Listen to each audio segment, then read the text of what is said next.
Hi అండి అందరికీ, నేను మీ వైజాగ్ పిల్ల. అమ్మవారికి సారీ పెట్టానని చెప్పాను కదా. సారీకి కావాల్సిన సామాన్ల కోసం తెల్లవారే వెళ్ళిపోయాను మార్కెట్కి.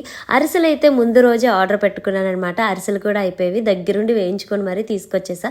ప్రతి ఒక్కటి కూడా ఇంటికి వచ్చాక అన్ని శుభ్రంగా అమర్చుకొని ఇల్లంతా శుభ్రం చేసుకొని ఇంకా గుడికి అయితే బయలుదేరిపోయాం.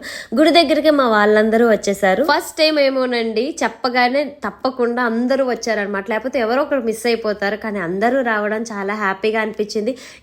వాళ్ళకి అమ్మవారు నా చేతితో సారీ పెట్టించుకున్నారు. చాలా హ్యాపీగా ఉంది. సంవత్సరం బట్టి అనుకుంటుంటే ఒక్క రోజులో అన్ని చేయించుకుందంటే అసలు అర్థమే కాలేదు నాకు. అసలు ఎంత బాగా అయిందో అంటే మాటలు రాలేదన్నమాట.